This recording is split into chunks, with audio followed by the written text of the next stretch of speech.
Hello friends, good morning. നമ്മുടെ Kerala TV സീരിയലിലേക്ക് എല്ലാവർക്കും സ്വാഗതം. അങ്ങനെ ആർക്കും ശല്യമാകാതെ മരിക്കാൻ പോകാൻ തുടങ്ങുന്ന നമ്മുടെ മിത്രയെ ഞെട്ടിച്ചുകൊണ്ട് കാവ്യ എഴുന്നേറ്റ് വന്നു. എങ്ങോട്ട് പോവാം? മരിക്കാൻ പോവാണോ? എന്നാൽ പൊക്കോളാൻ പറഞ്ഞു. അങ്ങനെ കാവ്യ നരിച്ചെന്ന് അടുത്തിരിക്കാം. ഞങ്ങളൊരു വലിയ സപ്പോർട്ട് തന്നിട്ടും അത് മനസ്സിലാക്കാതെ ജീവൻ കളയാൻ പോവുകയാണെങ്കിൽ കുട്ടി പൊക്കോളാൻ പറഞ്ഞു. അപ്പോൾ ഞാൻ പിന്നെ എന്ത് ചെയ്യണമെന്നാ പറയണേ എന്ന് ചോദിച്ചു മിത്ര. നമ്മളെ തോൽപ്പിക്കാൻ നോക്കിയവരെ നമ്മൾ തോൽപ്പിക്കുകയാണ് വേണ്ടത്. നിന്നെ പറ്റിച്ചിട്ട് പോയ ഫ്രോഡില്ലേ, അവനെ ജീവിതം കൊണ്ട് നീ തോൽപ്പിക്കുകയല്ലേ വേണ്ടതെന്ന് ചോദിച്ചു. പിന്നെ ഞങ്ങളൊക്കെ കൂടെ ഇല്ലേ, അവൻ കൊണ്ടുപോയ ആ സ്വർണവും പണവും ഒക്കെ നമ്മൾ പലിശ ഉൾപ്പെടെ തിരിച്ചു വാങ്ങും, പിന്നെ എന്താണെന്ന് ചോദിച്ചു. അന്നേരം പക്ഷേ എൻ്റെ കുടുംബത്തിൻ്റെ മുഖത്ത് ഞാൻ എങ്ങനെ നോക്കുമെന്നും ഇത്ര ചോദിക്കാം. നാട്ടുകാരുടെ മുന്നിൽ ഞാൻ നാണം കെട്ട് നിൽക്കേണ്ടി വരില്ല എന്ന് ചോദിച്ചപ്പം നാട്ടുകാരെ നോക്കിയിട്ട് നമുക്ക് ജീവിക്കാൻ പറ്റുമെന്ന് നേരം കാവ്യ ചോദിക്കാം. നോക്ക്, നിനക്ക് എൻ്റെ കഥ അറിയാവോ? ഞാനൊരു അതിജീവിതമാണെന്നൊക്കെ പറഞ്ഞുകൊണ്ട് നമ്മുടെ കാവ്യ ഇങ്ങനെ പറയുക കേട്ടോ. ജീവിതത്തിൻ്റെ ഒരു ഘട്ടത്തിൽ ഒരു ദുഷ്ടനായ പല ദുഷ്ടന്മാർ ചേർന്ന് എൻ്റെ ജീവിതം നരകമാക്കിയതാണെന്ന് കാവ്യ നേരം പറഞ്ഞു. അപ്പോൾ ദിക്കറിയാത്ത വഴികളിലൂടെ ആരൊക്കെയോ എന്നെ കൊണ്ടുപോയിട്ടുണ്ടെന്നൊക്കെ പറഞ്ഞ് നരകം എന്നത് ഭൂമിയിൽ തന്നെയാണെന്ന് ഞാൻ മനസ്സിലാക്കിയ ദിവസങ്ങളായിരുന്നു അതെന്നൊക്കെ പറഞ്ഞ് കഴിഞ്ഞു പോയതൊക്കെ പറയുക. അങ്ങനെ തൻ്റെ ജീവിതം തകർത്ത ആ ദുഷ്ടന്മാരുടെ ഇടയിലേക്ക് ശരണിൻ്റെ രൂപത്തിലാ വെളിച്ചം വന്നു എന്നൊക്കെ പറഞ്ഞ് കാവ്യ ഇങ്ങനെ പറയാം. എന്നിട്ട് ശരൺ രക്ഷിച്ച കഥയൊക്കെ പറയുക കേട്ടോ കാവ്യ. അപ്പോൾ ഇതൊക്കെ കേട്ട് കഴിഞ്ഞപ്പോൾ നമ്മുടെ മിത്രയുടെ മനസ്സൊന്ന് കൂളായി. എനിക്ക് വേറെ ഒന്നും വേണ്ട, എൻ്റെ വീട്ടുകാരൊന്ന് സമാധാനമായിട്ട് ഇരുന്നാൽ മതി, അവരുടെ വിഷമം ഒന്ന് മാറിയാൽ മതി എന്നൊക്കെ മിത്ര പറഞ്ഞപ്പോൾ ഒക്കെ മാറും. ആ വിഷമങ്ങളൊക്കെ മാറ്റാൻ ശക്തിയുള്ള ഒരാൾ നിൻ്റെ തൊട്ടടുത്ത് തന്നെ ഉണ്ടല്ലോ, ഗുരുവായൂരപ്പൻ, അദ്ദേഹം നോക്കിക്കോളും ബാക്കിയെല്ലാം എന്നും പറഞ്ഞുകൊണ്ട് കാവ്യ ഇങ്ങനെ ഉപദേശങ്ങളായിട്ടും മിത്രയെ സമാധാനിപ്പിക്കുന്നു. ഇതെല്ലാം കഴിഞ്ഞ് രാവിലെ ആയി കഴിഞ്ഞപ്പോഴേക്കും അവർ വീട്ടിലോട്ട് പോകാനായിട്ട് തയ്യാറെടുക്കും. അതായത് ഗോമതിയും മീനുവും ഒക്കെ. അപ്പോൾ വീട്ടിൽ തിരിച്ചെത്തിയ ആദ്യം തന്നെ അവരെ ഒന്ന് കാണാൻ പോകണം. അതായത് അനന്തേട്ടനെ, ബാലേട്ടനെ സമ്മതിക്കും, ചിലപ്പോൾ ബാലേട്ടനെ എൻ്റെ കൂടെ വരും എന്നൊക്കെ പറഞ്ഞ് ഇങ്ങനെ പറയുമ്പോൾ അമ്മ ഇങ്ങനെ വിഷമിക്കാതെ ആദ്യം വീടെത്തട്ടെ എന്ന് പറഞ്ഞു മീനു. കയ്യും കാലും വിറച്ചിട്ട് പോയാലോ മോളെ, എനിക്ക് ദേ നമ്മുടെ കുടുംബത്തിൽ ഇങ്ങനെയൊക്കെ സംഭവിക്കുമെന്ന് സ്വപ്നത്തിൽ പോലും കരുതിയില്ലല്ലോ മോളെ എന്നൊക്കെ ഗോമതി പറയൂ കേട്ടോ. അങ്ങനെ മീനുവും ഗോമതിയും കൂടെ കാര്യങ്ങളൊക്കെ പറഞ്ഞ് ഡ്രസ്സൊക്കെ പാക്ക് ചെയ്യുന്നു. അപ്പോഴേക്കും ആര്യൻ അങ്ങോട്ടേക്ക് വന്നു. ദേ ഇറങ്ങാമല്ല അമ്മയെന്ന് ചോദിച്ചു.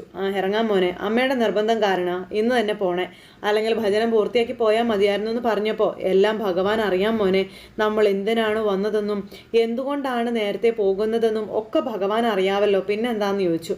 അമ്മേ, നമുക്ക് ജാനകി ആൻറ്റിയോടൊക്കെ ഒന്ന് പോയി യാത്ര പറഞ്ഞിട്ട് പോകാം എന്ന് പറഞ്ഞപ്പം ശരി, ജാനകിയേച്ചിയും കാവ്യയും ശരണിനെയൊക്കെ ഒന്ന് കണ്ടിട്ട് പോകാം എന്ന് പറഞ്ഞ് ഇവർ യാത്ര പറയാനായിട്ട് അങ്ങോട്ടേക്ക് ചെല്ലുന്നു. അങ്ങനെ ഇവരതും പറഞ്ഞ് പുറത്ത് ചെന്ന് വാതിലിൽ കോളിംഗ് ബെൽ അടിച്ച സമയത്ത് മിത്രയും അതുപോലെ കാവ്യയും കൂടെ അവിടെ ഇരിപ്പുണ്ടായിരുന്നു. ആ സമയത്ത് ശരൺ വന്ന് വാതിൽ തുറന്നപ്പം എന്താ ബ്രോ, എന്താ കാര്യം എന്ന് ചോദിച്ചു. ബാഗൊക്കെ ആയിട്ട് എങ്ങോട്ടാന്ന് ചോദിച്ചപ്പം ഞങ്ങൾ തിരികെ പോവാണെന്ന് പറഞ്ഞു. അല്ല, ഇനി 2 ദിവസം കഴിഞ്ഞിട്ടല്ലേ പോകുമെന്ന് പറഞ്ഞ് പിന്നെന്താ ഓടിപ്പോണേന്ന് ചോദിച്ചപ്പം നേരത്തെ പോകണം മോനെ. അല്ല ജാനകിയേച്ചി ഇല്ലേ? ഇല്ല, അമ്മ തൊഴാൻ പോയിരിക്കാം. അല്ല വാ, അകത്തേക്ക് വാ, അകത്തിരിക്കാം എന്നും പറഞ്ഞ് കാവ്യയെ വിളിക്കുകയാണ് ശരൺ. അപ്പോൾ വേണ്ട മോനെ, നമുക്ക് അകത്തിരിക്കാം, ജാനകിയേച്ചി വന്ന് കണ്ട് യാത്ര പറഞ്ഞിട്ട് പോകാമെന്ന് പറഞ്ഞപ്പോൾ കാവ്യ ഇറങ്ങി വന്നു. ഇവർ പോവുകയാണെന്ന് പറഞ്ഞെന്നും പറഞ്ഞു ശരൺ. അല്ല എന്താ മീനാക്ഷി, എന്ത് പറ്റിയെന്ന് ചോദിച്ചപ്പോൾ അല്ല ഇവർ യാത്ര പറയാൻ വേണ്ടി വന്നതാ, എന്തായാലും നിങ്ങൾ അകത്തേക്ക് വാമ വന്നിട്ട് പോകാമെന്ന് പറഞ്ഞു. അമ്മ പറഞ്ഞതുപോലെ ജാനകാൻറ്റി വരുന്നവരെ നമുക്ക് അകത്തിരിക്കാം എന്ന് പറഞ്ഞപ്പോൾ അമ്മേ, വണ്ടിയുടെ സമയം തെറ്റും, ആൻറ്റിയെ നമുക്ക് ഫോൺ വിളിച്ച് കാര്യങ്ങൾ പറയാം എന്ന് ആര്യം പറഞ്ഞു. എന്നാൽ പിന്നെ അങ്ങനെ ചെയ്യാമേ എന്ന് മീനും പറഞ്ഞു. എന്നിട്ട് ഇവർ ഫോൺ എടുത്ത് വിളിക്കാൻ തുടങ്ങുക. അപ്പോൾ നിങ്ങളോട് ഞങ്ങൾക്ക് കുറേ കാര്യങ്ങൾ അങ്ങോട്ട് പറയാനുണ്ട്, എല്ലാ കാര്യങ്ങളും നമുക്ക് ഫോണിൽ സംസാരിക്കാം കേട്ടോ എന്നൊക്കെ പറഞ്ഞു. എന്നിങ്ങനെ യാത്ര പറഞ്ഞ് ഇവർ പോകാനായിട്ട് ഇറങ്ങുക. അങ്ങനെ അത് കഴിഞ്ഞപ്പോഴേക്കും നമ്മുടെ ആര്യനും അതുപോലെ ശരണും കൂടെ സംസാരിക്കുന്നു. ഈ ഗുരുവായൂർ വന്നിട്ട് എനിക്ക് കിട്ടിയ ഏറ്റവും വലിയ ഭാഗ്യം ശരണിനെ പോലെ ഒരു സുഹൃത്തിനെ കിട്ടിയതാണെന്നൊക്കെ ആര്യം പറഞ്ഞപ്പം അത് എനിക്കും അങ്ങനെ തന്നെയാണ്, ആര്യൻ്റെ ഫ്രണ്ടായി കിട്ടിയതിൽ എനിക്കും ഒരുപാട് സന്തോഷമുണ്ടെന്ന് ശരണും പറഞ്ഞു. അപ്പം ശരി എന്നാന്ന് പറഞ്ഞ് ഇവർ യാത്ര പറഞ്ഞങ്ങ് പോവുക കേട്ടോ. അങ്ങനെ അവർ യാത്ര പറഞ്ഞു പോണു. ഈ സമയത്ത് നമ്മുടെ കാവ്യ അകത്തേക്ക് വന്നിട്ട് മിത്രയോട് അമ്മയല്ല കേട്ടോ വന്നത്, തൊട്ടടുത്ത റൂമിൽ താമസിച്ച് ഒരു ആൻറ്റിയും മോളും മോനും ആണെന്നൊക്കെ പറഞ്ഞു. അപ്പം നല്ല ആൾക്കാരാ, അവർ യാത്ര പറയാൻ വേണ്ടി വന്നതാണെന്നൊക്കെ പറഞ്ഞു. അപ്പോൾ മിത്ര, താൻ ഇതുവരെ ഓക്കെ ആയില്ലേ എന്ന് ശരണ നേരം ചോദിക്കുവാണേ. ഇത് കേട്ടപ്പോൾ ശരണെ, അമ്മ വന്നിട്ട് എനിക്കും മിത്രയ്ക്കും കൂടി ഒന്ന് അമ്പലത്തിൽ പോകണമെന്ന് പറഞ്ഞു. അങ്ങനെ അതും പറഞ്ഞ് നമുക്കും ഒന്ന് അമ്പലത്തിൽ പോകാം അല്ലേ എന്നൊക്കെ ചോദിച്ചു. അപ്പോൾ എന്നും പറഞ്ഞുകൊണ്ട് ഇങ്ങനെ ഇരിക്കുക നമ്മുടെ മിത്ര. ഈ സമയത്ത് അവർ പോരാനായിട്ട് ഇങ്ങനെ നടന്ന് വന്നുകൊണ്ടിരിക്കുമ്പോൾ അമ്മ ഇങ്ങനെ വിഷമിക്കല്ലേ, നാട്ടിൽ ചെന്നിട്ട് കൃഷ്ണമംഗലത്തിൽ ചെന്നിട്ട് അങ്കിളുമാരെ കാണണമെന്നുണ്ടെങ്കിൽ ഞാൻ അമ്മയെ കൊണ്ടുപോകാം, അമ്മയൊന്ന് സമാധാനമായിട്ടിരിക്കാനൊക്കെ പറയും ആര്യൻ. അപ്പോൾ എന്തായാലും അവൾ ഇങ്ങനെ ഒരു കടുങ്കൈ ചെയ്ത് കളഞ്ഞല്ലോ എന്നൊക്കെ പറഞ്ഞിങ്ങനെ ഇവർ തമ്മിൽ സംസാരിക്കുമ്പോൾ അമ്മ ഇങ്ങനെ മനസ്സ് വിഷമിപ്പിക്കരുതെന്ന് പറഞ്ഞു മീനു. സമാധാനത്തിന് വേണ്ടിയാ കണ്ണൻ്റെ അടുത്ത് വന്നത്, പക്ഷേ ഞാൻ എങ്ങനെയും സമാധാനിക്കുന്നത്, പക്ഷേ അതിനേക്കാളും വലിയ മനസ്സമാധാനക്കേടായിട്ടാണ് കണ്ണൻ എന്നെ മടക്കി അയക്കുന്നതെന്ന് പറഞ്ഞു. അപ്പം ഇത്ര അങ്ങനെ ഒരു തെറ്റ് ചെയ്തതിന് കൃഷ്ണൻ എന്തു പഴിച്ചു, അമ്മ എന്തിനാ ഇങ്ങനെയൊക്കെ പറയുന്നതെന്ന് മീനു അന്നേരം ചോദിച്ചു. അയ്യോ, നമ്മൾ അച്ചുവിനൊരു സമ്മാനം കൊണ്ട് കൊടുക്കാമെന്ന് പറഞ്ഞിരുന്നില്ലേ, അതും നടന്നില്ലല്ലോ. ഈശ്വരാ, എൻ്റെ ഗുരുവായൂരപ്പ, വിചാരിച്ച ഒന്നും നീ എനിക്ക് നടത്തി തന്നില്ലല്ലോ എന്നും പറഞ്ഞുകൊണ്ട് ഇങ്ങനെ ഇരിക്കുന്നു. അപ്പോഴേക്ക് ജാനകി ചേച്ചി അങ്ങോട്ടേക്ക് വന്നു. നിങ്ങളെന്താ പോവാണോ എന്ന് ചോദിച്ചു. അതെ ആൻറ്റി, അവിടെ കൃഷ്ണമംഗലത്തെ എല്ലാവരും സങ്കടപ്പെട്ടിരിക്കല്ലേ, അതുകൊണ്ട് അമ്മയ്ക്ക് ഇവിടെ നിന്നിട്ട് സമാധാനം കിട്ടണില്ല എന്ന് പറഞ്ഞു. അപ്പോൾ ജാനകി ചേച്ചി, ഞാനൊരു അർച്ചന കഴിപ്പിക്കണം എന്നുണ്ടായിരുന്നു, ചേച്ചി ഇത് നടത്തി തരുമെന്ന് ചോദിച്ചു. അപ്പോൾ അതിനെന്താ പേരെന്നാളും പറഞ്ഞാൽ മതിയെന്ന് പറഞ്ഞു. അങ്ങനെ സംസാരിച്ചു നിൽക്കുമ്പോൾ ആര്യൻ്റെ ഫോണിലേക്ക് ഒരു കോള് വന്നു. കോൾ വന്നിട്ട് എന്താടാ, അയ്യോ ആണോ, എന്താ എന്നൊക്കെ ചോദിച്ചുകൊണ്ട് ഇങ്ങനെ ഫോട്ടോയോ എന്നൊക്കെ ചോദിക്കുന്നു. ആ സമയത്ത് മിത്രയുടെ ഫോട്ടോ വല്ലതും ഉണ്ടോ എന്ന് ചോദിച്ചു. അപ്പോൾ ഫോട്ടോ എൻ്റെ കയ്യിലൊന്നും ഇല്ല എന്ന് പറഞ്ഞു. അപ്പോഴത്തേക്ക് നമ്മുടെ മീനു ആ ഫോട്ടോ എൻ്റെ കയ്യിലുണ്ടെന്ന് പറഞ്ഞ് ഇങ്ങനെ എടുക്കുക. അപ്പോൾ ഇതേ ഉണ്ടെന്ന് പറഞ്ഞു. അങ്ങനെ അയച്ചു കൊടുക്കാൻ പറഞ്ഞു. മീനു അത് അയച്ചു കൊടുക്കാൻ പറയുമ്പം ആ കുട്ടിയുടെ ഫോട്ടോയാണോ, എന്നെ ഒന്ന് കാണിക്കാവോ എന്ന് ജാനകി അമ്മ ചോദിച്ചു. അപ്പോൾ ഇവർ കാണിച്ചു കൊടുത്തപ്പോൾ നമ്മുടെ മിത്രയെ കണ്ടപ്പോഴത്തേക്കും ഞെട്ടി ഇങ്ങനെ നിൽക്കുക അവർ. അങ്ങനെ ഒരു അക്ഷരം പോലും ഇനി അമ്മ മിണ്ടിയില്ല കേട്ടോ. അമ്മ ഫോട്ടോ കണ്ട് അതിശയിച്ച് ഇങ്ങനെ നിൽക്കുന്നു. എന്നിട്ട് ആ ഫോട്ടോ അങ്ങ് കൊടുത്തിട്ട് കഴിഞ്ഞു പോയ ഓരോ കാര്യങ്ങളെപ്പറ്റി ആലോചിക്കാം. എന്നിട്ട് മീനാക്ഷി, ഗോമതി നിങ്ങൾ വരാൻ പറഞ്ഞു. അപ്പോൾ എന്താ ജാനകിച്ചി, എന്താ കാര്യം എന്ന് ചോദിച്ചപ്പം ആൻറ്റി ബസ്സിന് സമയമായി എന്ന് പറഞ്ഞപ്പോൾ ബസ്സൊക്കെ പോട്ടെ, നിങ്ങൾ വാ, നിങ്ങൾ പെട്ടെന്ന് വന്നേ, നിങ്ങൾ വേഗം വാന്നും പറഞ്ഞുകൊണ്ട് നിർബന്ധിച്ച് ഈ ജാനകി അമ്മ വിളിച്ചുകൊണ്ട് പോവാം. അപ്പോൾ ഇവർ ഓടിപ്പോവാം. അപ്പോൾ ഇവർ ഓടിച്ചെല്ലുന്നു. ഇവർ ഓടിച്ചെന്ന റൂമിൽ കയറി കഴിഞ്ഞപ്പോൾ എന്താ ജാനകിച്ചി, എന്താ കാര്യം എന്ന് ചോദിച്ചു. കാര്യം പറയാനായിട്ട് ഗോമതി പറയണു. ആ സമയത്ത് നമ്മുടെ ജാനകി അമ്മ എല്ലാം പറയാം, നിങ്ങൾ വരാൻ പറഞ്ഞു. അപ്പോൾ മിത്ര എന്തിയെന്ന് ചോദിച്ചു.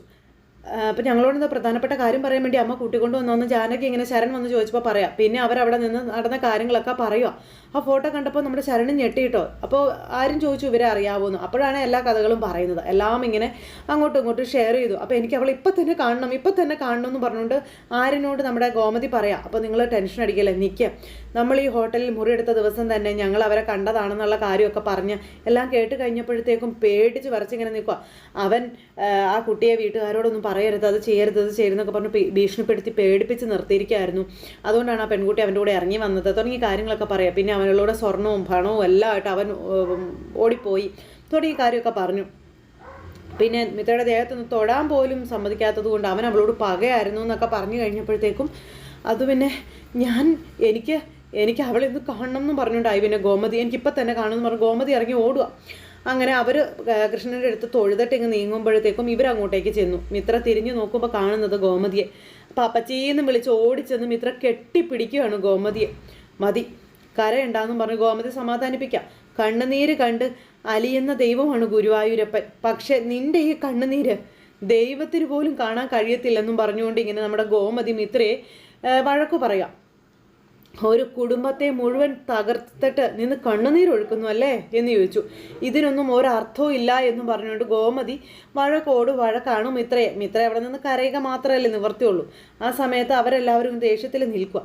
നിന്റെ മനസ്സിൽ മറ്റാരെങ്കിലും ഉണ്ടായിരുന്നെങ്കിൽ അത് നേരത്തെ തന്നെ നിനക്ക് പറഞ്ഞുകൂടായിരുന്നോ എന്നും ആ ഗോമതി ചോദിച്ചു. ഇതിപ്പോൾ നീ കൃഷ്ണമംഗലത്തെ മാത്രമല്ല ചതിച്ചിരിക്കുന്നത്, എല്ലാവരെയും നീ അപമാനിച്ചില്ലേ എന്ന് ചോദിച്ചു. നിന്റെയും അലോഹിനെയും വിവാഹം കഴിക്കാൻ വേണ്ടി പ്രതീക്ഷയോടെ ഇരുന്ന ആ കുടുംബത്തെയും നീ ചതിച്ചില്ലേ എന്ന് ചോദിച്ചു. നീ ആരുടെ മുന്നിൽ ഇങ്ങനെ നിന്ന് കരയണേന്നൊക്കെ ചോദിച്ചുകൊണ്ട് നമ്മുടെ ഗോമതി ഇങ്ങനെ പറയാം. എന്നിട്ട് ഗോമതി ഇങ്ങനെ ഓരോന്ന് പറയുന്നു. അതുപോലെ തന്നെ സ്നേഹത്തിൻ്റെ പ്രണയത്തിൻ്റെ ഒക്കെ വില ഇതെല്ലാം ഗോമതി അവിടെ നിന്ന് ഇങ്ങനെ പറയും കേട്ടോ. ഇവിടെ സ്നേഹിച്ച് വിവാഹം കഴിക്കാൻ വന്ന് ഒടുവിൽ വഞ്ചിച്ച് പിരിഞ്ഞ കഥയായിട്ടാണ് ഞാനിതിനെ കാണുന്നതെന്നൊക്കെ പറഞ്ഞു. അപ്പം മാപ്പ് പറയുക ഗോമതിയോട് മിത്ര. അങ്ങനെ എനിക്ക് മാപ്പ് തരണമെന്ന് പറഞ്ഞു ഗോമതിയുടെ കാലിൽ വീണ് കരഞ്ഞു പറയുവാണ് മിത്ര. അവൻ ഇത്രയും വലിയ ചതിയാനാണെന്ന് ഞാൻ അറിഞ്ഞിരുന്നില്ലെന്നൊക്കെ പറയുന്നു. ആരും ഇതൊന്നും കണ്ടിട്ട് മൈൻഡ് ആക്കുന്നില്ല കേട്ടോ. എല്ലാവരെയും ആദ്യ അവസാനം മനസ്സിലാക്കിയിട്ടില്ല ഇത്തരം ബന്ധങ്ങളിലേക്ക് ചെന്ന് വീഴുന്നത്. മനസ്സിലായോ എന്ന് ചോദിച്ചു ഗോമതി മിത്രയോട്. പക്ഷെ കുറച്ച് നാൾ കൊണ്ട് ഒരുപാട് സ്നേഹിക്കുന്നവരുടെ യഥാർത്ഥ സ്വഭാവം അതും മനസ്സിലാക്കിയിരിക്കണം. മനസ്സിലായോ എന്ന് ചോദിച്ചു. അന്നേരം ഇതെല്ലാം അവർ കേട്ടുകൊണ്ട് നിൽക്കുക. പ്രേമത്തിന് കണ്ണില്ലെന്ന് കേട്ടിട്ടുണ്ട്, പക്ഷേ തലച്ചോറ് പോലും ഇല്ലാത്ത പ്രേമമായി പോയല്ലോ നിൻ്റേതെന്നൊക്കെ പറഞ്ഞുകൊണ്ട് മിത്രയെ കുറ്റപ്പെടുത്തുന്നു.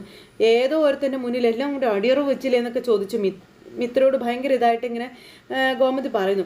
അപ്പോൾ മിത്രയെ ഇങ്ങനെ കുറ്റപ്പെടുത്തിക്കൊണ്ടേ ഇരിക്കുന്ന ഗോമതിയോട് ആൻറ്റി കഴിഞ്ഞു, മിത്രയെ റൂമിലേക്ക് കൊണ്ടുപോകാമെന്ന് പറഞ്ഞു കാവ്യ. വാ നമുക്ക് റൂമിലേക്ക് പോകാമെന്ന് പറഞ്ഞു മീനു വിളിക്കുമ്പോൾ ഇല്ല, ഞാൻ എങ്ങോട്ടും വരുന്നില്ല, ഞാൻ വരുന്നില്ല എന്ന് പറഞ്ഞുകൊണ്ട് മിത്ര പറഞ്ഞു.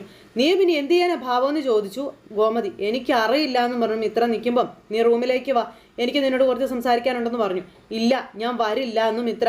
ഞാൻ വരില്ല എന്ന് പറഞ്ഞപ്പോഴത്തേക്ക് മിത്രയുടെ ചെവിക്കല്ലടിച്ച് പൊട്ടിച്ചു അമ്പലനടയിലിട്ട് നമ്മുടെ ഗോമതി. മിത്ര ഒരിക്കലും പ്രതീക്ഷിച്ചില്ല ഗോമതി അങ്ങനെ ഒരു തല്ല് കൊടുക്കുമെന്ന്. ആരിനും മീനും അടക്കം ഞെട്ട് നിൽക്കുക. അഹങ്കാരം വീണ്ടും വീണ്ടും കാണിക്കുകയും പറയുകയും ചെയ്യുമ്പോൾ ഇത് തന്നെ കൊടുക്കണമല്ലോ. നീ ഇപ്പം ഞങ്ങളുടെ കൂടെ റൂമിലേക്ക് വരും, മനസ്സിലായല്ലോ, ഇനി അതിന് മറുവാക്കില്ലെന്ന് പറഞ്ഞിട്ട് ഗോമതി പിടിച്ച് വലിച്ച് മിത്രയെ കൊണ്ടുപോകുക.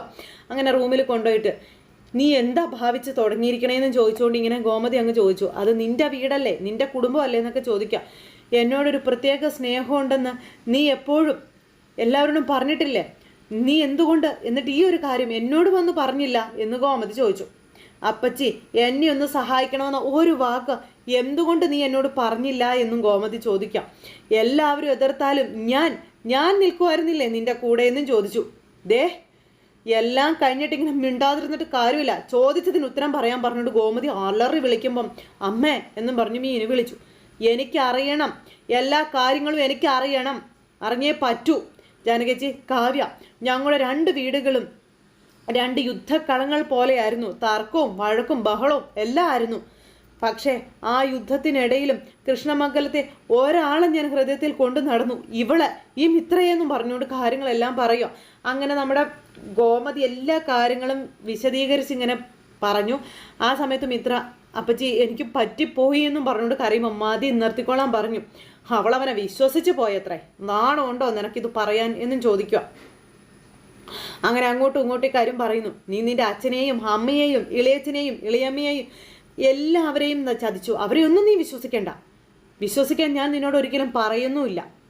പക്ഷേ നീ ഏതോ ഒരു വൃത്തികെട്ടവനെ നീ വിശ്വസിച്ചു അല്ലേന്ന് ചോദിച്ചു. അതിനും മിത്രയ്ക്കൊന്നും പറയാനില്ല. നിനക്കും അലോഹിനും വിവാഹം നിശ്ചയിച്ച ആ കുടുംബത്തിൻ്റെ അവസ്ഥ അതൊന്ന് നീ ആലോചിച്ച് നോക്കിക്കേ. അവിടെയും ഉണ്ട് കുറേ മനുഷ്യാത്മാക്കൾ. എന്താ നീ അത് മനസ്സിലാക്കാത്തത്? എന്തുകൊണ്ട് നീ അത് ചിന്തിച്ചില്ല? നിനക്ക് നിന്റെ സൗകര്യം മാത്രമായിരുന്നു വലുത്. നീ അതിനു വേണ്ടിയായി കാട്ടി കൂട്ടിയത് മുഴുവനും. നീ ഇപ്പം ആലോചിക്കുന്നുണ്ടാവും, ഈ അപ്പച്ചി പ്രേമിച്ചാണല്ലോ കല്യാണം കഴിച്ചതെന്ന്, അല്ലേ? നീ അത് ആലോചിക്കുമെന്ന് എനിക്കറിയാം. ഞാൻ പ്രേമിച്ചതേ ഏറ്റവും നല്ല ഹൃദയമുള്ള ഒരാളെയാണെന്നുള്ള കാര്യം ഗോമതി അന്നേരം അവിടെ നിന്നിങ്ങനെ പച്ചയ്ക്ക് വിളിച്ച് പറയണം. പക്ഷെ നീ കണ്ടെത്തിയതോ ഒരു ദുഷ്ടനെ, ഒരു കള്ളനെ, ഒരു ചതിയനെ, അല്ലേ? മിത്രയ്ക്കും എല്ലാം പറയാനുണ്ടോ? മിത്ര അവിടെ നിന്ന് കരച്ചില്. ആരും ഇതൊക്കെ കണ്ടുകൊണ്ട് ഇങ്ങനെ നിൽക്കുക. സ്വന്തം അച്ഛൻ സമ്പാദിച്ച പൊന്നും പണവും മോഷ്ടിച്ചുകൊണ്ട് പോയ ഒരു പേരും കള്ളനെയല്ലേ നീ സ്നേഹിച്ചതെന്ന് ചോദിച്ചു. അതിന് ആര്യനും അതുപോലെ അവരെല്ലാവരും വിഷമിച്ച് നിൽക്കും. മിത്രയ്ക്ക് ഒരു അക്ഷരം പോലും പറയാനില്ലാത്തൊരവസ്ഥ. അങ്ങനെ മിത്രയെ ചോദ്യങ്ങൾ കൊണ്ട് നമ്മുടെ ഗോമതി വീർപ്പ് മുട്ടിക്കുന്നിടത്ത് ഇന്നത്തെ കഥ അവസാനിച്ചു. അപ്പോൾ എല്ലാവരും കാത്തിരുന്ന് കാണണേ. എല്ലാവർക്കും നല്ലൊരു ദിവസം ആശംസിക്കുന്നു. നന്ദി.